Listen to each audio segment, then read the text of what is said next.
Por que que o paciente, quando ele está deprimido, ele se isola? A resposta dessa pergunta é muito complexa, porque ela permeia vários sintomas da depressão. E é sobre isso que eu vou conversar com vocês. Então, gente, o primeiro sintoma que eu queria trazer aqui é a incapacidade de sentir satisfação. O paciente deprimido, ele tem uma dificuldade, por conta da alteração na neurobiologia cerebral, de sentir satisfação, de ter sensações boas, de pertencimento, de propósito, de prazer com as circunstâncias da vida. Esse sintoma, ele se chama anedonia, e ele está muito presente em todos os quadros depressivos. Ele tem uma prevalência maior do que o humor triste, então o paciente pode estar, muitas vezes, não queixando de tristeza em si. Ele não chega falando que ele está triste, que ele está sentindo desesperança, que ele está se sentindo muito para baixo, muito deprê. Às vezes ele não chega com essa fala. Ele chega falando que não consegue mais se animar com nada, que não consegue mais se engajar em nada, porque nada tem tanto significado assim para ele. Inclusive é um sintoma que, quando ele aparece ali no início da vida adulta, ele é confundido de forma subjetiva pela pessoa com maturidade. Então a pessoa pensa assim, eu não tô mais tão feliz com a vida porque eu tô crescendo, porque eu tô percebendo a vida como ela é. O que faz a gente se empenhar em estabelecer um vínculo afetivo, em estar na presença do outro, apesar de todo o atrito da alteridade, é justamente essa sensação de bem-estar, de pertencimento, de satisfação com a troca que a gente tem, né? Quando a gente tá com outra pessoa. Então, tudo isso vai sendo desgastado pela anedonia na depressão.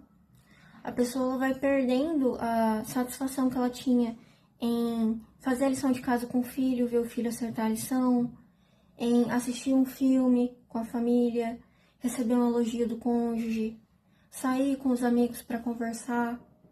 Ela vai perdendo essa sensação de bem-estar que ela tem na relação afetiva. Esse é o primeiro sintoma que faz com que o sujeito deprimido ele se isole mais. O segundo sintoma, gente, é a culpa inapropriada. O sentimento de culpa, ele é potencializado no processo depressivo. Isso pode aparecer de várias formas. Às vezes o sujeito que está deprimido, ele lembra de coisas que ele fez há muitos anos e começa a remoer aquilo e a se sentir muito culpado. Essa culpa patológica, ela aparece também no cotidiano. Então, pequenos feedbacks negativos, pequenas críticas que a pessoa recebe, quando ela está deprimida, isso ganha uma escala muito maior.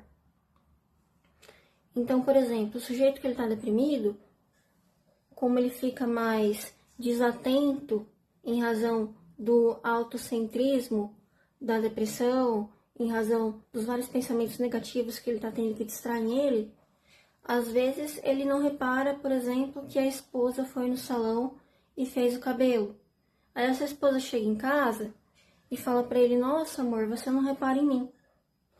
E aí, às vezes, para um paciente que está deprimido, isso é suficiente para ele começar a pensar que ele é um marido ruim, para ele começar a pensar que ele não presta atenção na esposa como ele deveria, que ele está falhando como esposo.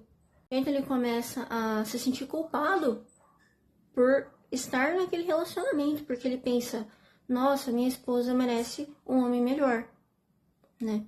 Então esse é o problema da culpa patológica e afeta muitas vezes as relações com os filhos também. Então, uma mãe que está acostumada a ser corretiva, que na hora que ela vai aplicar um castigo para a criança, de, por exemplo, tirar uma televisão, um celular, porque a criança ela não se empenhou nas tarefas da escola e foi mal na prova, ela vai sentir uma culpa desproporcional quando ela faz isso. Ela vai sentir que ela é uma péssima mãe, ela vai sentir que ela está privando a criança da infância, ela vai sentir que ela não consegue acolher o próprio filho, que ela não consegue educar o próprio filho, que ela não consegue fazer o próprio filho estudar, percebe? A culpa patológica, ela puxa todas as adversidades da vida para você como se fosse sua culpa. Então, o sujeito ele pode se isolar porque ele está hipersensível aos feedbacks ruins que fazem parte das relações interpessoais, porque nem sempre a gente acerta na relação com o outro. Só que como ele tá hipersensível, qualquer coisa que ele faz gera muita culpa. E aí, para tentar evitar essa culpa, prevenir essa culpa, às vezes ele acaba se isolando. E aí é importantíssimo falar sobre a questão da valorização. Por quê? O sujeito está deprimido, aí ele tem a anedonia. Aí ele está diante de algo que ele sabe racionalmente que é algo importante, significante para ele, que ele devia estar feliz com aquele momento, mas ele não consegue sentir isso porque ele está anedônico. Aí ele está com a culpa patológica e ele se sente o quê? Extremamente culpado por não estar feliz. Ele se sente culpado por não estar feliz. O paciente deprimido, ele sofre porque ele sente que ele não consegue valorizar as coisas, valorizar as pessoas. Ele se sente um ingrato diante das coisas boas da vida. Se você tem uma família que não é informada o suficiente, que não tem conhecimento sobre o que é o processo depressivo, às vezes a família vai tentar ajudar, falando: poxa, fulano, você tem tantas coisas maravilhosas na sua vida, você tem uma família que te ama, você tem um emprego que você gosta, que você quis por tanto tempo esse emprego, você tem saúde. A família tenta, mostrar para ele razões para que ele se sinta bem. Só que racionalmente ele sabe de todas essas razões. O problema é que ele não consegue sentir pelo próprio processo depressivo. Então a família, quando tenta fazer isso, muitas vezes ela acaba aumentando a culpa do paciente. E o terceiro sintoma da depressão que faz com que o sujeito ele tenda ao isolamento: a questão do prejuízo cognitivo, a questão da disfunção executiva. Então, o paciente deprimido ele precisa se esforçar muito para raciocinar, tá? Ele precisa se esforçar muito para ele conseguir prestar atenção. Esse processo é muito mais desgastante quando a pessoa está deprimida. Então, muitas vezes para ele manter uma conversa com alguém é algo extremamente cansativo, por conta desse esforço cognitivo que ele tem que fazer. Quarto sintoma que faz com que o sujeito deprimido ele tenda a querer ficar mais quieto, mais isolado, é a própria questão da fadiga física. A depressão ela vem com uma sensação de redução da energia, ela vem com uma fadigabilidade. O sujeito muitas vezes ele dorme 10, 12 horas e ele não se sente descansado. É um sono não reparador. Ele passa o dia inteiro se sentindo exausto, ele já acorda cansado.